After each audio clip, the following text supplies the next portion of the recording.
আসসালামু আলাইকুম ওয়া রাহমাতুল্লাহি ওয়া বারাকাতুহু নাহমাদুহু ওয়া নুসাল্লি আলা রাসূলিহিল কারীম আম্মা বা'দু ফাআউযু বিল্লাহি মিনাশ শাইতানির রাজীম বিসমিল্লাহির রাহমানির রহিম ওয়া আকিমুস সালাতা ওয়া আতুজ যাকাতা ওয়ারকা'উ মা'আর রাকি'ইন সাদাকাল্লাহুল আযীম আল্লাহুম্মা সাল্লি আলা মুহাম্মাদ ওয়া আলা আলি মুহাম্মাদ কামা সাল্লাইতা আলা ইব্রাহিম ওয়া আলা আলি ইব্রাহিম ইন্নাকা হামিদুম মাজিদ আল্লাহুম্মা বারিক আলা মুহাম্মাদ ওয়া আলা আলি মুহাম্মাদ কামা বারাকতা আলা ইব্রাহিম ওয়া আলা আলি ইব্রাহিম ইন্নাকা হামিদুম মাজিদ।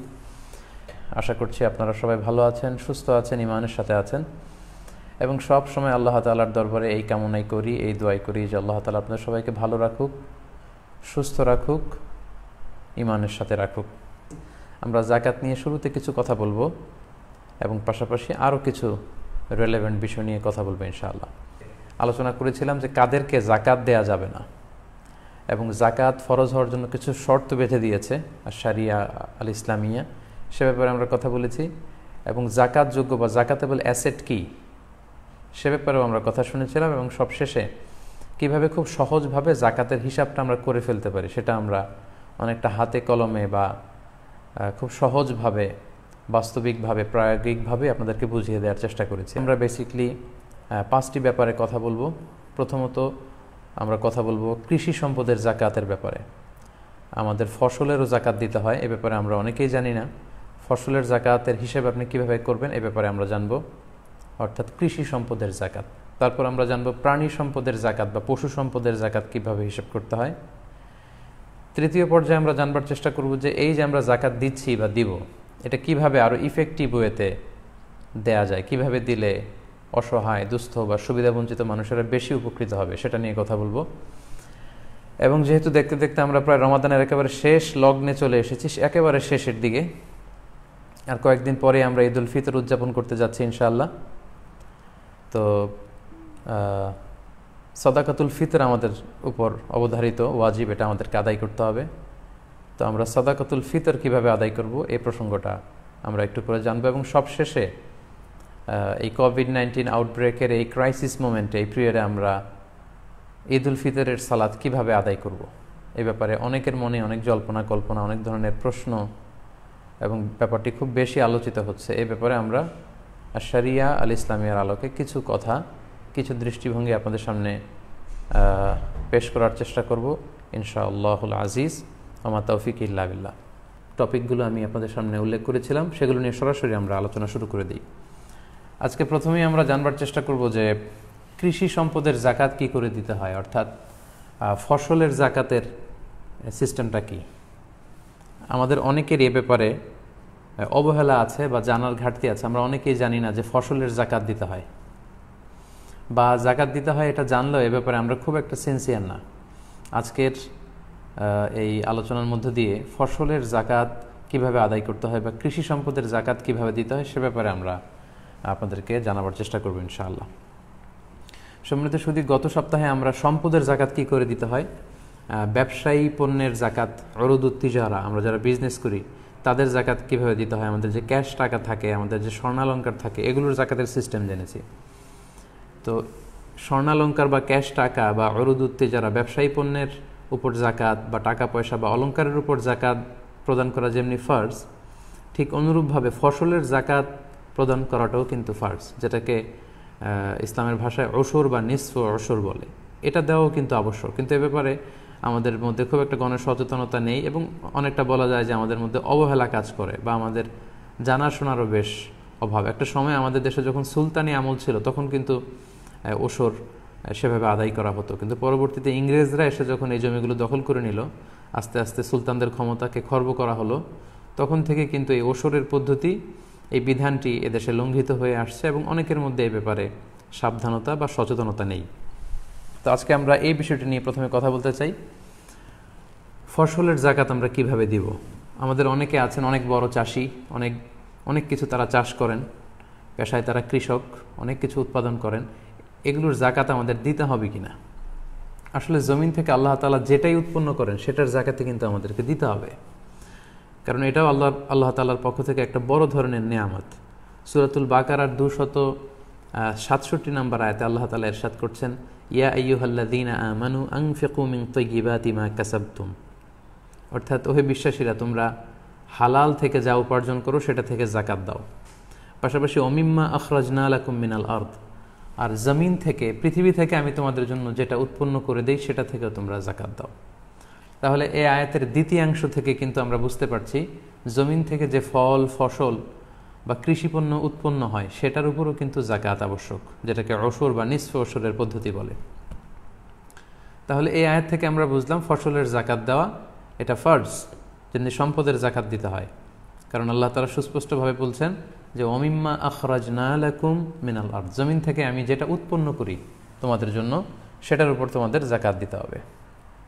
এবং সূরাতুল আনআমের 141 নম্বর আয়াতে আল্লাহ তাআলা বলছেন ওয়া আতু হাক্কাহু ইয়াউমা হাসাদি, তোমরা যেদিন ফসল কেটে ফসলগুলো ঘরে তুলো ওই দিন এই ফসলের হক তোমরা আদায় করে দাও, মানে যাকাত দিয়ে দাও। তাহলে সূরা বাকারার এবং সূরাতু আল আনআমের এই দুটি আয়াত থেকে আমরা এই বিষয়টি স্পষ্ট হতে পারলাম যে ফসলেরও কিন্তু যাকাত আছে। জমিন থেকে যেটা উৎপন্ন হয়, যেটাকে আমরা চাষ উৎপন্ন প্রোডাক্ট বলি, এগুলোর উপরও কিন্তু আমাদেরকে যাকাত দিতে হবে। এখন জমিন থেকে আমরা সামান্য কিছু উৎপাদন করলেই কি যাকাত দিতে হবে? কতটুকু চাষাবাদ করলে বা কতটুকু ফসল উৎপাদন করলে আমাদেরকে যাকাত দিতে হবে, এই ব্যাপারটি আমরা একটু ক্লিয়ার হই। আসলে সামান্য কিছু ধান পাট এগুলো উৎপাদন করলেই যে যাকাত দিতে হবে বিষয়টি এমন নয়। যদিও ইমাম আল আযম আবু হানিফা রাহিমাহুল্লাহ ওনার মতামত হচ্ছে যে যাই উৎপাদন হয় সেটারই যাকাত দিতে হয়, কিন্তু বেসিকলি এক্ষেত্রে নির্ভরযোগ্য বা গ্রহণযোগ্য মতামত হচ্ছে 5 ওয়াসাকের কম হলে সেই চাষাবাদ থেকে সেটার যাকাত দেয়া লাগে না। কারণ সহিহ হাদিসে এসেছে, সহিহ বুখারীতে এসেছে, আল্লাহর হাবিব সাল্লাল্লাহু আলাইহি সাল্লাম ইরশাদ করেছেন লাইসা ফিমা আকাল্লু মিন খামসাতি আওসুকিন সাদাকা, অর্থাৎ 5 ওয়াসাকের কমে যদি তোমাদের ফসল হয় সেই ফসলে কোনো যাকাত দেয়া লাগবে না। তো এখন আমাদেরকে জানতে হবে যে 5 ওয়াসাকটা কি। এক ওয়াসাকে হয় 60 সা, সিত্তুনা সাআন।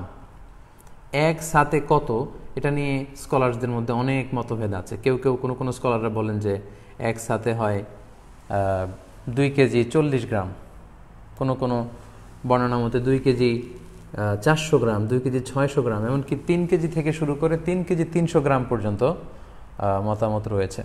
এক্ষেত্রে সায়ের ক্ষেত্রে বেসিকলি 2টা সাকে স্ট্যান্ডার্ড ধরা হয়, একটা হচ্ছে মদিনার সা আর একটা হচ্ছে ইরাকের সা। তো মদিনার সাকে যদি আপনি স্ট্যান্ডার্ড ধরেন তাহলে সেক্ষেত্রে 60 সা বা 5 ওয়াসাকে আসছে আমাদের বাংলাদেশে যদি মনে আমরা কনভার্ট করি তাহলে হয় 17 মন।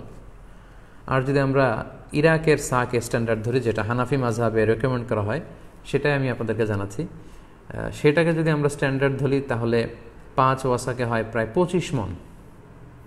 তার মানে 25 মনের কম যদি আপনার ফসল উৎপন্ন করা হয় সেই ফসলে কোনো যাকাত হয় না, যেহেতু আল্লাহর হাবিব সাল্লাল্লাহু আলাইহি সাল্লাম বলেছেন লাইসা ফিমা আকাল্লু মিন খামসাতি আওসুকিন সাদাকা, 5 ওয়াসাকের কমে কোনো ফসলে যাকাত দিতে হয় না, আর 5 ওয়াসাকে হয় 25 মন।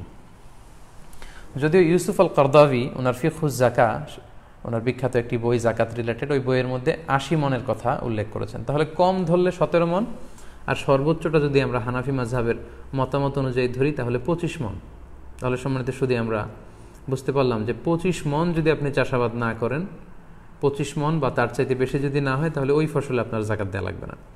অর্থাৎ আপনার নিজের খাওয়া দাওয়ার জন্য বা পারিবারিকভাবে আপনি চাষ করেছেন, ধান চাষ করলেন 10 মন কিংবা 15 মন কিংবা 18 মন, তো সেই 10 মন 15 মনে কিন্তু আপনার কোনো যাকাত দেওয়া লাগবে না। যখন আপনার পুরো ফসলের পরিমাণটা 25 মনে যেয়ে পৌঁছবে তখন আপনাকে যাকাত আদায় করতে হবে। আশা করি ফসলের যাকাতের যে নিসাব সেটা আপনারা বুঝতে পেরেছেন। এই ফসলের যাকাতের ক্ষেত্রে আরেকটা শর্ত হচ্ছে এই ফসলগুলো এমন হতে হবে যেগুলোকে গুদামজাত করা যায়, মানে অনেক দিন বাসায় রেখে দেওয়া যায়, অর্থাৎ এগুলো সহজেই পচনশীল নয়। যেমন ধরুন ধান, গম, ভুট্টা, ডাল, যেগুলো এমনি বাসাতে অনেক দিন রেখে দেওয়া যায়। তো যেগুলোকে গুদামজাত করা যায়, যেগুলো পচনশীল নয়, অনেক দিন বাসায় রাখা যায়, এরকম কোনো চাষাবাদ যদি আপনি করেন এবং সেটার পরিমাণ যদি 25 মন হয় কিংবা তার চেয়ে বেশি হয় তখন আপনাকে যাকাত দিতে হবে। তার মানে আমরা বুঝলাম যে পচনশীল কোনো খাদ্যদ্রব্যাদির উপর যাকাত হয় না, যেমন শাকসবজি, কলা, পেঁপে, আম, এগুলো দীর্ঘদিন রেখে দেওয়া যায় না, এগুলো খুব দ্রুতই পচে যায়, এগুলোকে গুদামজাত করা যায় না।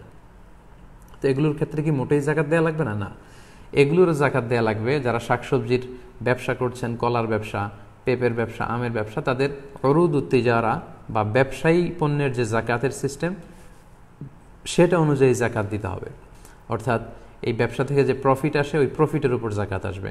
এবং যেদিন আপনি হিসাব করতে বসবেন জাকাতের, ওই দিন এই বিজনেস থেকে প্রফিট এসে সেই প্রফিটের টাকাগুলো আপনার হাতে, আপনার বাসায় কিংবা ব্যাংকে যা যা আছে সেগুলো হিসেব করতে হয়, এবং ওই দিন কি কি পণ্য বিক্রি করার মতো আছে সেগুলোর মূল্যমান নির্ধারণ করে যোগ করতে হয়, সেগুলো ব্যবসায়িক পণ্য হিসেবে। কিন্তু জমির ফসলের যদি জাকাত আপনাকে ক্যালকুলেট করতে হয়, সেক্ষেত্রে সেটা কমসে কম 25 মণ হতে হবে। পাশাপাশি সেগুলো গুদামজাত করা যায়, সহজে পচে যায় না, এরকম পণ্য হতে হবে। ফসলের জাকাতের ক্ষেত্রে আরও একটি শর্ত হচ্ছে যে এখানে হাউলানুল হাউল যেটা আমরা বলি সম্পদের জাকাতের ক্ষেত্রে, যে 1 বছর 1 চান্দ্র বছর পূর্ণ হয়, এটা কিন্তু শর্ত নয়।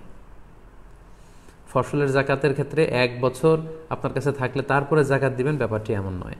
যেমনি স্বর্ণালঙ্কার, টাকা পয়সা বা ব্যবসায়িক পণ্যের ক্ষেত্রে শর্ত হচ্ছে এগুলো 1 বছর আমাদের কাছে থাকতে হবে। কিন্তু ফসলের জাকাতের ক্ষেত্রে কিন্তু এরকম শর্ত নয়, বরং ফসলের জাকাতের ক্ষেত্রে হচ্ছে যেদিন আপনি ফসল কেটে ঘরে নিয়ে আসবেন ওই দিনই আপনাকে জাকাত দিতে হবে। কারণ আল্লাহ তাআলা সূরাতুল আনআমের 141 নম্বর আয়াতে বলেছেন, ওয়া আতু হাক্কাহু ইয়াউমা হাসাদি, যেদিন তোমরা ফসল কেটে ঘরে নিয়ে আসবে ওই দিন তোমরা জাকাত দাও। সেই হিসেবে আপনি যদি 3-4টা ফসলের চাষ করেন, তাহলে 3-4টা ফসলেরই জাকাত কিন্তু আপনাকে আলাদা আলাদাভাবে পে করতে হবে যেদিন আপনি ফসল কেটে বাসায় নিয়ে আসবেন। এবং সেটা যদি গুদামজাত করার মতো ফসল হয় এবং সে ফসলের পরিমাণ যদি কমসে কম 25 মণ হয় কিংবা তার চেয়ে বেশি হয়, তখন আপনাকে জাকাত দিতে হবে। এখন কতটুকু জাকাত আপনি দিবেন? ফসলের জাকাতের ক্ষেত্রে 2টা নিয়ম আমি খুব সহজভাবে আপনাদেরকে বুঝিয়ে দেওয়ার চেষ্টা করছি। ফসলের জাকাতের ক্ষেত্রে নিয়ম হচ্ছে 2টা, একটাকে বলে অশর আর একটা নিসফ অশর। অশর মানে 10%, নিসফ অশর মানে 5%। ফসলের জাকাতের ক্ষেত্রে যে শর্তগুলো বললাম এগুলো সাপেক্ষে যদি ফসলের জাকাত আপনার উপর ওয়াজিব হয়, তখন আপনি 2টা সিস্টেমে জাকাত দিতে হবে, হয় অশর দিবেন নয় নিসফ অশর দিবেন। অশর কি? অশর মানে হচ্ছে 10% জাকাত আপনাকে দিতে হবে। এটা কখন? এটা হচ্ছে কস্ট ফ্রি কাল্টিভেশন, যেই চাষাবাদে আপনার তেমন একটা খরচ নেই, ইরিগেটেড ল্যান্ড, যেটা বৃষ্টির পানিতে চাষ করা যায়, যে জমি যেখানে পানি আপনাকে কষ্ট করে ব্যবস্থাপনা করা লাগে না, কিনে আনা লাগে না, বৃষ্টির আল্লাহর দেয়া আকাশের বৃষ্টির পানিতেই যেই জমিতে চাষ হয়ে যায়, ওই জমিতে উপরের যে শর্তগুলো আমরা উল্লেখ করলাম সেগুলো পাওয়া গেলে আপনাকে অশর দিতে হবে, মানে 10% জাকাত দেবেন। পুরো ফসলকে ভাগ করলে এটা 10% আপনি আল্লাহর রাস্তায় দান করে দিতে হবে, অথবা এটার যে দাম হয় সে দামের 10% আপনি আল্লাহর রাস্তায় জাকাত দিয়ে দিতে হবে। এটা হচ্ছে অশর। আর নিসফে অশর হচ্ছে 5%। 5% আপনি কখন দিবেন? সেটা হচ্ছে কস্ট বেসড কাল্টিভেশন, যেই চাষাবাদে খরচ হয়। যেমন আমাদের বাংলাদেশের বেশিরভাগ চাষাবাদগুলো এটার আওতায় পড়বে, অর্থাৎ 5% চাষোৎপন্ন যেটা হবে সেটার 5% তাদেরকে জাকাত দিতে হবে, যদি সেটা কস্ট বেসড কাল্টিভেশন হয় এবং নন ইরিগেটেড ল্যান্ডস হয়। অর্থাৎ যেই জমিতে বৃষ্টির পানি দিয়ে চাষ হয় না, সেখানে সেচের পানি দিয়ে চাষ করতে হয়। আপনারা এই সেচের পদ্ধতির ব্যাপারে জানেন যে অনেক কষ্ট করে অন্য জায়গা থেকে পানি এনে সেচ দিতে হয়, এখানে নিড়ানি দেয়া লাগে, এখানে অনেক শ্রমিক খাটানো লাগে, আগাছা কর্তনের জন্য সার দেয়া লাগে, এটা সেটা লাগে। এই যে কস্ট বেসড যে কাল্টিভেশন, অনেক খরচ হয় এবং সেচ দিয়ে পানি দিয়ে চাষ করতে হয়, সেচের পানি দিয়ে, সেক্ষেত্রে আপনাকে 5% জাকাত দিতে হবে। তাহলে সম্মানিত দিনী ভাই এবং বোনেরা, খুব সংক্ষেপে যদি আমরা বলি তাহলে এভাবে বলবো যে বৃষ্টির পানি দিয়ে যেই ফসল চাষ হয় সেক্ষেত্রে আপনি জাকাত পে করবেন 10%, শতকরা 10%। আর যদি সেচের পানি দিয়ে, আপনার যেখানে খরচ আছে সেচের পানি দিয়ে যদি চাষ হয় 5%। খুব সহজ। তাহলে কৃষিজ পণ্যের জাকাতের ক্ষেত্রে আমরা প্রথমে জানলাম কমসে কম এটা 25 মণ হতে হবে। এরপরে জানলাম এটা পচনশীল হলে চলবে না, গুদামজাত করা যায় এমন ফসল হতে হবে, এবং এটা 1 বছর থাকার শর্ত নয়, বরং যেদিন ফসল কেটে ঘরে উঠাবেন সেদিনই জাকাত দিতে হবে। জাকাত দেওয়ার 2টো পদ্ধতি, একটা হচ্ছে 10% আর একটা 5%। 10% যেটা বৃষ্টির পানিতে চাষ হয়েছে, আর 5% যেটা সেচের পানিতে চাষ হয়েছে। আশা করি আপনারা বুঝতে পেরেছেন। এখন কারো ক্ষেত্রে এমন হতে পারে যে তার ফসলের চাষাবাদে কিছুটা বৃষ্টির পানিও তাকে হেল্প করেছে, আবার সেচের পানির খরচও তার কিছু লেগেছে, মানে কিছু আল্লাহর দেয় বৃষ্টির পানি আর কিছু সেচের পানি। এরকমও হতে পারে। এরকম যদি হয় তখন সে মাঝামাঝি জাকাত দিবে, অর্থাৎ 5%ও দেবে না, 10%ও দেবে না, তখন সে দিবে 7.5%, মানে 10 আর 5-এর মাঝামাঝি। আশা করি ব্যাপারটি বুঝতে পেরেছেন। আপনারা জাকাত দেওয়ার যে হার বা পার্সেন্টেজ, এটা যদি আপনি খেয়াল করেন তাহলে দেখবেন যে যেখানে আপনার কষ্ট বেশি, খরচ বেশি, ওখানে আপনার কম পে করা লাগছে, আর যেখানে আপনার তেমন খরচ নেই, কষ্ট নেই, ওইখানে বেশি পে করা লাগছে। সুবহানাল্লাহ বিহামদি। ইসলাম কতটা ব্যালেন্সড, কতটা ভারসাম্যপূর্ণ। আমাদের সুযোগ সুবিধা, আমাদের চাহিদা, আমাদের কোনটাতে ভালো হবে, এই সব কিছু খেয়াল করেই কিন্তু আল্লাহ তাআলা এই বিধানগুলো আমাদেরকে দিয়েছেন। আপনি একটু খেয়াল করলে দেখবেন, the less you work the more you pay, and the more you work the less you pay. বেশি কাজ করছেন, বেশি কষ্ট করছেন, পে করবেন কম জাকাত। কষ্ট নাই, কাজ নাই, সেখানে পে করবেন বেশি। এখানে যদি খেয়াল করেন, বৃষ্টির পানিতে চাষ হয়ে যায়, সেখানে দেওয়া লাগছে 10%, আর সেচের পানিতে হইলে সেখানে যদি শ্রমিক খাটানো লাগে, অনেক কষ্ট আছে, সেখানে কমিয়ে দেওয়া হয়েছে 5%। আবার আমরা যে ব্যবসা করি, ব্যবসায় সারা বছর ব্যবসা নিয়ে দিন রাত টেনশনে থাকতে হয়, কাজ করতে হয়, ব্যবসার সম্পদ, অর্থ উপার্জন, স্বর্ণালঙ্কার, এগুলোর ক্ষেত্রে কিন্তু আরও কমিয়ে দেওয়া হয়েছে 2.5%। আরেকটা জাকাত আছে যেটা খুব বেশি আলোচিত হয় না, সেটা হচ্ছে রাকায়েজ বলে এটাকে, গুপ্তধন, যেটা খুব একটা পাওয়া যায় না, হিডেন ট্রেজার। মাটির নিচে আপনি প্রাচীন আমলের অনেক এনশিয়েন্ট কোনো ট্রেজার পেলেন, গুপ্তধন, তো সেটা আপনি একেবারে ফাও পেয়ে গেলেন, এখানে কোনো কষ্টই আপনার করা লাগেনি, তো সেটার ক্ষেত্রেও কিন্তু জাকাত আছে। আপনি মাটির থেকে এটা পেয়েই পুরোটা ব্যবহার করতে পারবেন না। ইসলামের বিধান মতে এখানে 20% আপনাকে জাকাত দিতে হবে। তাহলে আমরা বুঝলাম যে the less you work the more you pay, the more you work the less you pay. আপনি যেখানে বেশি এফোর্ট দিচ্ছেন, বেশি কষ্ট, ওখানে অল্প জাকাত পে করতে হয়, যেখানে কষ্ট কম সেখানে বেশি জাকাত পে করতে হয়। সম্মানিত ভাই এবং বোনেরা, তাহলে ফসলের জাকাত বা কৃষিজ পণ্যের যে জাকাত, আশা করি এই বিষয়টি আপনাদের কাছে ক্লিয়ার হয়েছে। এবার আমরা চলে যাব পশু সম্পদের জাকাতের ব্যাপারে, অর্থাৎ প্রাণী সম্পদের জাকাত। কারণ আমাদের অনেকেই বিভিন্ন ধরনের পশু, গবাদি পশু, এগুলো লালন পালন করে থাকেন। এই গবাদি পশুর ক্ষেত্রে জাকাত কি হবে বা জাকাতের বিধান কি হবে, আমরা এ পর্যায়ে এই ব্যাপারে কথা বলবো ইনশাআল্লাহ। পশু সম্পদের জাকাতের ব্যাপারে কয়েকটি শর্ত আছে, বা প্রাণী সম্পদের যে জাকাতের বিধান, সেক্ষেত্রে কয়েকটি শর্ত আছে। প্রথম কথা হচ্ছে যে কোনো পশুকেই বা যে কোনো প্রাণীকেই কিন্তু আল্লাহ তাআলা জাকাতের আওতাভুক্ত করেনি, বরং বাহিমাতুল আনআম, যেগুলো গবাদি পশু, গৃহপালিত পশু যেগুলো, যেমন ছাগল, ভেড়া, গরু, মহিষ, উট, এই জাতীয় পশুগুলোকে আল্লাহ তাআলা জাকাতের আওতায় করে দিয়েছেন। এবং এই পশু সম্পদের বা প্রাণী সম্পদের জাকাতের ক্ষেত্রে 3টি শর্ত আমাদেরকে খুব ভালো করে বুঝতে হবে। প্রথম শর্ত হচ্ছে এই প্রাণীগুলো সাইমা হতে হবে। সাইমা মানে হচ্ছে যে প্রাণীগুলোকে খাওয়াতে আপনার কোনো খরচ হয় না, বরং এই পশুগুলো বা এই গবাদি পশুগুলো বা প্রাণীগুলো বিলে যে বা চারণভূমিতে যে কিংবা চড়ের ঘাস লতাপাতা এগুলো খেয়ে, বিলে, চড়ে, চারণভূমিতে সেখানে যে লতাপাতা, বছরের বেশিরভাগ সময় এভাবে মাঠের ঘাস খেয়ে বা বিলের, হাওড়ের বা চড়ের চারণভূমির ঘাস খেয়ে, লতাপাতা খেয়ে যে পশুগুলো জীবন ধারণ করে, সেগুলোর ক্ষেত্রে জাকাত হবে। যে পশুগুলোকে আপনার ভুসি খাওয়াতে হয়, গম খাওয়াতে হয়, অনেক খরচ করতে হয় এগুলোর পেছনে, ওই পশুগুলো জাকাত হবে না, এগুলো জাকাতের আওতার বাইরে। প্রাণী সম্পদের জাকাতের ক্ষেত্রে 2 নম্বর শর্ত হচ্ছে 1 চান্দ্র বৎসর পূর্ণ হওয়া, মানে এই গরু, ছাগল, ভেড়াগুলো যেগুলো জাকাত যোগ্য, সেগুলো 1 বছর আপনার হাতে থাকতে হবে, বছরান্তে, বছর শেষে আপনি জাকাত দেবেন। 3 নম্বর শর্ত হচ্ছে গরু, ছাগল, ভেড়ার বা প্রাণী সম্পদের জাকাতের একটা নেশাব আছে। 2-4-5টা গরু থাকলেই যে আপনার জাকাত দিতে হবে এমনটা নয়, একটা নেশাব আছে। প্রাণী সম্পদের ক্ষেত্রে বা পশু সম্পদের ক্ষেত্রে নেশাবটা কি, সেটা খুব সংক্ষেপে আপনাদেরকে একটু বলি। যেমন ছাগলের ক্ষেত্রে 20-25টা ছাগল থাকলেই যে জাকাত দিতে হবে এমনটা না, কমসে কম 40টা ছাগল থাকতে হবে। 40টা ছাগল যখন আপনার থাকবে তখন আপনাকে জাকাত দিতে হবে। এবং এই 40টা ছাগল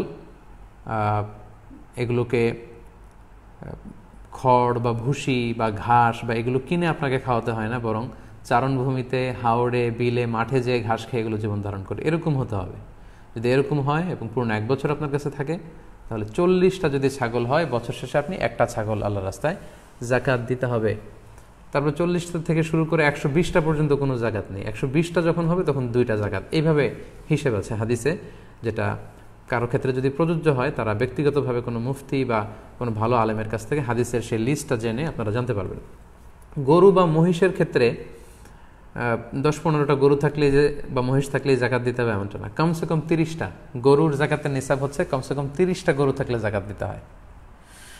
উটের জাকাতের নিসাব হচ্ছে কমসে কম 5টা ওট, 2টা 3টা 4টা থাকলেও হবে না। 5টা ওট যদি 1 বছর থাকে এবং এগুলোকে খাওয়াতে খরচ হয় না, বরং মাঠের ঘাস খেয়ে এগুলো জীবন ধারণ করে, এই ওটগুলোর ক্ষেত্রে আপনাকে জাকাত দিতে হবে। 1 বছর থাকলে 5টা ওটের কারণে একটা ছাগল জাকাত দিতে হবে।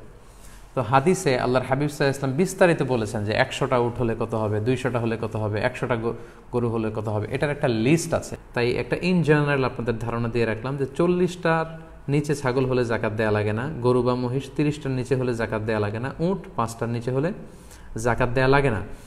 এবং সেক্ষেত্রে আমরা বলেছি যে এটা সায়েমা হতে হবে, অর্থাৎ বনে বাদাড়ে কিংবা চারণভূমিতে, হাওড়ে, বিলে, মাঠের ঘাস খেয়ে এটা জীবন ধারণ করে, এটার পেছনে খরচ নেই, 1 বছর থাকতে হবে এবং নিসাব পরিমাণ হলে তখন জাকাত দিতে হবে। এখন সেই হিসাব করলে তো আমাদের বাংলাদেশে যারা গরু পালে, যারা ছাগল পালে, তাদের তো জাকাতই দেয়া লাগে না। তারা কি করবে? যেমন যারা গরুর দুধের ফার্মের বিজনেস করে, যারা ছাগলের দুধের ফার্মের বিজনেস করে, তাদেরকে জাকাত দেয়া লাগবে না? হ্যাঁ, লাগবে। তাদের পশু সম্পদের যে হিসাব, সেই হিসাবে জাকাত দেয়া লাগবে না, তাদেরকে এগুলো ব্যবসায়ের সম্পদ হিসেবে জাকাত দিতে হবে। যেমন যারা ছাগলের দুধের ফার্ম আছে, গরুর দুধের ফার্ম আছে, তাদেরটা এই জাকাতের আওতাভুক্ত হবে না, কারণ এগুলো সায়েমা নয়, এগুলো বিলে, হাওড়ে, মাঠের ঘাস খেয়ে থাকছে না, এগুলোর পেছনে, অস্ট্রেলিয়ান গাভীগুলোর পেছনে অনেক খরচ। সো এই গরুগুলোর উপর কোনো জাকাত নেই, বরং এগুলোর দুধ দিয়ে যে বিজনেস করা হচ্ছে সেগুলোর উপর জাকাত। অর্থাৎ এই গরুর দুধ বিক্রি করে যে টাকা আপনি পাচ্ছেন, এই টাকাগুলোর উপর জাকাত আসবে। আপনি যেদিন জাকাতের হিসেব করতে বসবেন, ওই দিন এই টাকাগুলোর উপর আপনি জাকাতের হিসেব করবেন। এবং এমন যদি হয় যে প্রতিদিন 500 কেজি, 500 লিটার বা 600 লিটার দুধ আপনি বিক্রি করেন, যেদিন আপনি জাকাতের হিসাব করবেন, ওই 600 লিটার দুধ যদি রেডি টু সেল, বিক্রির জন্য রেডি থাকে, দাম কত হবে, দামটা আপনি জাকাতের জন্য হিসাব করবেন। এবং প্রতি মাসেই আপনি এখান থেকে প্রফিট করে যে প্রফিটগুলো আপনার কাছে টাকা হিসেবে থাকে, ক্যাশ টাকা বা ব্যাংকে থাকে, এই হিসাবটা আপনি জাকাত যেদিন হিসাব করবেন সেদিন করবেন। তাহলে আমরা বুঝলাম যে আমাদের বাংলাদেশের যারা গরু ছাগল পালন করে, তাদের অধিকাংশের ক্ষেত্রেই বা বেশিরভাগের ক্ষেত্রেই এই প্রাণীগুলোর উপর কোনো জাকাত নেই, বরং তারা যে ব্যবসা করছেন এই ব্যবসার উপর জাকাত। আর ব্যক্তিগত দুধ খাওয়ার জন্য যে চাষাবাদ করা হয় সেগুলোতে কোনো জাকাত নেই। তাহলে যে পোলট্রি শিল্প আছে, পোলট্রির ব্যবসা বা ব্রয়লারের ব্যবসা, গরু ছাগলের দুধ উৎপাদনের ফার্ম কিংবা মাছের ঘের, এগুলোর ক্ষেত্রে ইন্ডিভিজুয়ালি এগুলোর উপর জাকাত হবে না, বরং এগুলো যে ব্যবসায়ী পণ্য, উরুদ তিজারা, এগুলোর ব্যবসা পণ্য হিসেবে এগুলো জাকাতযোগ্য হবে। তাহলে প্রিয় ভাই এবং বোনেরা, সংক্ষিপ্ত পরিসরের প্রাণী সম্পদের বা পশু সম্পদের জাকাতের ব্যাপারে আমি যে ব্যাপারগুলো আপনার কাছে উল্লেখ করলাম, আশা করি আপনাদের কাছে ক্লিয়ার হয়েছে যে ফসলের জাকাত আপনারা কিভাবে আদায় করবেন এবং পশুর জাকাত আপনারা কিভাবে আদায় করবেন। আশা করি আপনাদের কাছে ক্লিয়ার হয়েছে। এ পর্যায়ে আমরা জানবার চেষ্টা করব এই যে জাকাতের মতো একটি বিধান আল্লাহ তাআলা আমাদের উপর ফরজ করেছেন, আমরা কিভাবে এবং কি দিয়ে জাকাত আদায় করলে এই জাকাতটা বেশি ফলপ্রসূ হবে। এটা খুবই গুরুত্বপূর্ণ একটি আলোচনা। আমরা বাংলাদেশকে অনেক গরিব দেশ বলি, কিন্তু আসলে কিন্তু ব্যাপারটি এমন নয়। আমাদের দেশেও এমন বড় বড় বিজনেস ম্যাগনেট আছেন, সিআইপিরা আছেন, ব্যবসায়ীরা আছেন, যারা যদি সঠিক পদ্ধতিতে জাকাতগুলো আদায় করতেন, আমাদের বাংলাদেশে কোনো দরিদ্র খুঁজে পাওয়া যেত না। এবং যথানিয়মে যদি আমাদের বাংলাদেশের জাকাতগুলো আদায় করা হতো, তাহলে বাংলাদেশের গরিব মানুষদের দারিদ্র্য বিমোচন করে আমরা অন্যান্য দেশে, ইন্ডিয়ার কয়েকটা স্টেটে আমরা দারিদ্র্য বিমোচনে আমরা কিন্তু কাজ করে যেতে পারতাম। তো কিভাবে আমরা জাকাত আদায় করব, এ ব্যাপারে এখন কিছু কথা বলবো। প্রথম কথা হচ্ছে যে জাকাত যখন আপনি দিবেন, এটা পূর্ণাঙ্গ মালিক বানিয়ে দিতে হয়। পরিপূর্ণ ওনারশিপ আপনাকে দিয়ে দিতে হবে, যিনি জাকাত গ্রহণ করবেন তাকে পুরোটাই দিয়ে দিতে হবে। ধরুন একজন ব্যক্তি বাজারে যেয়ে কিছু পণ্য নিয়ে বিক্রি করে, প্রতিদিন মাইলকে মাইল হেঁটে তার বাজারে যেতে হয়, গরিব মানুষ। তো আপনি ভাবলেন যে আপনি আপনার জাকাতের টাকা দিয়ে তাকে একটা সাইকেল কিনে দিবেন, যাতে এই পণ্যগুলো নিয়ে তিনি খুব সহজে বাজারে বিক্রি করতে পারেন। তো সেক্ষেত্রে এই সাইকেলটা যখন আপনি তাকে দান করবেন, পুরো সাইকেলটার মালিক তাকে বানিয়ে দিতে হবে। আল মিলকিয়া আত্তাম্মা, পরিপূর্ণ কমপ্লিট ওনারশিপ তাকে দিয়ে দিতে হবে। এমনটা করা যাবে না যে এই সাইকেল কিছুদিন আপনি ইউজ করেন, আবার তার প্রয়োজন হলে তাকেও ব্যবহার করতে দেন আর বলে রাখলেন যে এটা তোমাকে দিলাম না। এটা যখন তাকে আপনি দিয়ে দিবেন, তাকে যখন পরিপূর্ণ মালিক বানিয়ে দিবেন, এরপরে ওই জিনিস আপনি আর ব্যবহার করতে পারবেন না। অর্থাৎ জাকাত যেটা দিয়ে দিতে হয় ওইটা পরিপূর্ণ মালিক বানিয়ে দিতে হয়, পরিপূর্ণ ওইটার ওনারশিপ যাকে আপনি দিবেন তাকে দিয়ে দিতে হবে। এবং আমরা আগেও বলেছি যে জাকাতকে প্রেসক্রাইব করার বা ফরজ করার মূল উদ্দেশ্য হচ্ছে সমাজ থেকে দারিদ্রতা বিমোচন করা। অর্থাৎ আমাদের শহরের এক পাশে থাকবে 5 তারকা বিল্ডিং, আরেক পাশে বস্তিতে লোকজন না খেয়ে থাকবে, রাস্তার এক পাশে 5 তলা আরেক পাশে গাছতলা। এটা ইসলাম চায় না, বরং ইসলাম চায় যে সম্পদের তারল্য এটা সবার কাছে চলে যাক, সমাজের সবাই সুখে সমৃদ্ধিতে ভালোবাসা এবং সৌহার্দ্যপূর্ণভাবে বেঁচে থাকুক। এটা একটা সোশ্যাল সিকিউরিটি নেট বা সেফটি নেট, সামাজিক নিরাপত্তা বলয়। আমরা যদি খেয়াল করি তাহলে দেখব যে গোটা বিশ্বের প্রায় 95% অ্যাসেটের মালিক হচ্ছে পৃথিবীর মাত্র 5% লোক। মানে এই পৃথিবীর মাত্র 5% লোকজন বা ফ্যামিলি পৃথিবীর 95% অ্যাসেট বা সম্পদগুলোর ওন করছে বা মালিক তারা। এভাবেই কিন্তু পৃথিবীতে এই দারিদ্র্য বৈষম্য বা মানবিক বৈষম্যগুলো তৈরি হয়েছে। এজন্য সূরাতুল হাশরের 7 নম্বর আয়াতে আল্লাহ তাআলা এই দিকটা ইঙ্গিত করে বলছেন, কাইলা ইয়াকুনা দুলাতান বাইনাল আগনিয়া মিনকুম। ইসলাম চায় যে সম্পদ যেন আমাদের কারো মাঝে কুক্ষিগত হয়ে না থাকে, বরং সম্পদের তারল্য যেন সবার কাছে পৌঁছে যায়। এবং আল্লাহ রাসূল সাল্লাল্লাহু আলাইহি ওয়াসাল্লামও কিন্তু ওনার পুরো জীবনব্যাপী এই দারিদ্রতার বিরুদ্ধে যুদ্ধ করে গিয়েছেন বলা যায় অনেকটা। অর্থাৎ মানুষকে স্বাবলম্বী বানানোর জন্য, দারিদ্রতা বিমোচন করবার জন্য, কর্মসংস্থানের ব্যবস্থা করে দেওয়ার জন্য বিশ্বনবী সাল্লাল্লাহু আলাইহি ওয়াসাল্লাম কিন্তু আমরণ কাজ করে গিয়েছেন। এবং তিনি নিজেও ব্যক্তিগতভাবে দারিদ্রতা থেকে আল্লাহ তাআলার কাছে পানাহা চাইতেন। সুনানে আবু দাউদের একটি হাদিস আমি এখানে উল্লেখ করতে চাই যে আল্লাহ রাসূল সাল্লাল্লাহু আলাইহি ওয়াসাল্লাম প্রায় এই দোয়াটা পড়তেন যে আল্লাহুম্মা ইন্নী আউযু বিকা মিনাল ফাকরি ওয়াল কিল্লাতি ওয়াল যিল্লাহ। এর মানে হচ্ছে, হে আল্লাহ, আমি দারিদ্রতা থেকে আপনার কাছে পানাহা চাই, আমি স্বল্পতা থেকে আপনার কাছে পানাহা চাই, আমি লাঞ্ছনা থেকে আপনার কাছে পানাহা চাই। তার মানে দারিদ্রতা এটা চেয়ে নেওয়া যায় না আল্লাহর কাছে, বরং এটা থেকে পানাহা চাইতে হয়। এবং এটা থেকে কিভাবে আপনি দারিদ্র সীমা থেকে উপরে উঠে কিভাবে নিজের ভাগ্যের চাকাকে পরিবর্তন করবেন, কিভাবে আপনি স্বাবলম্বী হবেন, কর্মসংস্থানের ব্যবস্থা আপনি কিভাবে করবেন, সব সময় কিন্তু আল্লাহ রাসূল সাল্লাল্লাহু আলাইহি সাল্লাম এ ব্যাপারে আমাদেরকে উৎসাহ দিয়ে গিয়েছে। তাহলে আমরা জাকাত যে দিব এটা কিভাবে, কোন ওয়েতে দিলে এটা বেশি ইফেক্টিভ হবে এবং প্রোডাক্টিভ হবে, এ ব্যাপারে আমরা জানবো। জাকাত দুইভাবে দেওয়া যায়। একটা হচ্ছে যাকে আপনি দিবেন তাদের রেগুলার নেসেসিটি বা দৈনন্দিন যে সমস্যা, এই সমস্যা ফুলফিল করার জন্য জাকাত দেওয়া যায়। যেমন জাকাত দিয়ে জামা কাপড় দেওয়া যায়, এতে জাকাত আদায় হবে ইনশাআল্লাহ। পাশাপাশি খাদ্যদ্রব্য, মানুষের খাবারের যে চাহিদা এটা মেটানোর জন্য জাকাত দেওয়া যায়। প্রয়োজনীয় চিকিৎসার জন্য যে ঔষধ লাগে এগুলো দেওয়া যায়, কারণ এগুলো ডেইলি বেসিসে মানুষের লাগে। জামা কাপড় লাগে, খাবার লাগে, চিকিৎসার জন্য ঔষধ লাগে। তো আপনি যদি জামা কাপড় দিয়ে কোনো গরিব মানুষকে জাকাত আদায় করেন বা খাদ্যদ্রব্য দিয়ে আদায় করেন বা ঔষধ দিয়ে আদায় করেন, আপনার জাকাত আদায় হয়ে যাবে ইনশাল্লাহ। আপনি রেগুলার নেসেসিটিগুলো ফুলফিল করার চেষ্টা করেছেন, আদায় হবে ইনশাল্লাহ। কিন্তু জাকাত দেওয়ার ক্ষেত্রে সবচাইতে ইফেক্টিভ এবং প্রোডাক্টিভ ওয়ে হচ্ছে যদি আপনি পার্মানেন্ট সলিউশন করে দিতে পারেন। কারণ আমরা বলেছি যে জাকাতের মূল উদ্দেশ্য, জাকাতকে প্রেসক্রাইব করার আসল উদ্দেশ্য হচ্ছে দারিদ্র বিমোচন। তো সেটার জন্য আপনি পার্মানেন্ট সলিউশনের ব্যবস্থা যদি করেন, কাউকে কর্মসংস্থানের ব্যবস্থা যদি করে দিতে পারেন, সেটা বেশি ইফেক্টিভ। লেটসে একজন মহিলা প্রায় জাকাত যেখানে বিতরণ হয় সেখানে এসে লাইনে দাঁড়ায়, জাকাত নিয়ে যায়। আপনি জানতে পারলেন যে এই মহিলাটা ভালো সেলাই করতে পারে, কাঁথা সেলাই করতে পারে, কাপড় সেলাই করতে পারে, অর্থাৎ একজন দর্জি যে কাজ করতে পারে এই মহিলা এই কাজ করতে পারে।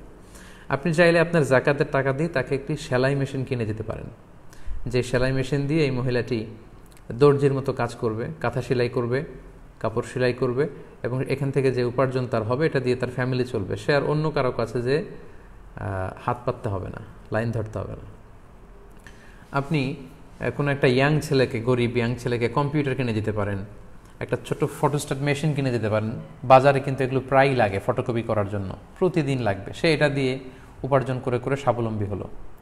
কিংবা কোনো গরিব ফ্যামিলির এমন যদি কোনো ছেলে থাকে যে সিএনজি চালাতে পারবে, অটো রিক্সা চালাতে পারবে, তাকে আপনি সিম্পলি জাকাতের টাকা না দিয়ে একটা অটো রিক্সা কিনে দিতে পারেন, সিএনজি কিনে দিতে পারেন, যেটা চালিয়ে চালিয়ে সে তার ফ্যামিলিকে সে ফ্যামিলির জন্য উপার্জন করবে, তারা এটা দিয়ে সারভাইভ করতে পারবে। কিংবা আপনারা হাঁস মুরগির খামার বানিয়ে দিতে পারেন, গরু ছাগল কিনে দিতে পারেন, অস্ট্রেলিয়ান গাভী কিনে দিলে এই অস্ট্রেলিয়ান গাভীর দুধ বিক্রি করে একটা ফ্যামিলি চলতে পারবে। অথবা বাংলাদেশে এমনও দেখা যায় যে কিছু ছেলেপেলে আছে যারা কিছু দূর পড়াশোনা করার পরে তারা আর পড়াশোনা করতে চায় না, তাদের মধ্যে একটা বাতিক ওঠে যে তারা বিদেশে যাবে, মানে অন্যান্যদেরকে দেখে যে তারা কাজ করে বিদেশে যে টাকা উপার্জন করছে, তো তাদেরও খুব ইচ্ছা যে তারা দেশের বাইরে যাবে, সেখানে যে কাজ করবে। তো তাদের দেশের বাইরে যাওয়ার কোনো সুযোগ নেই। আপনি চাইলে আপনার জাকাতের টাকা দিয়ে তাকে কর্মসংস্থানের জন্য বিদেশে পাঠাতে পারেন, এবং এর মধ্য দিয়ে তার ফ্যামিলিটা কিন্তু উঠে গেল, তার কর্মসংস্থানের ব্যবস্থা হলো, সে স্বয়ংসম্পূর্ণ হলো, সে স্বাবলম্বী হলো।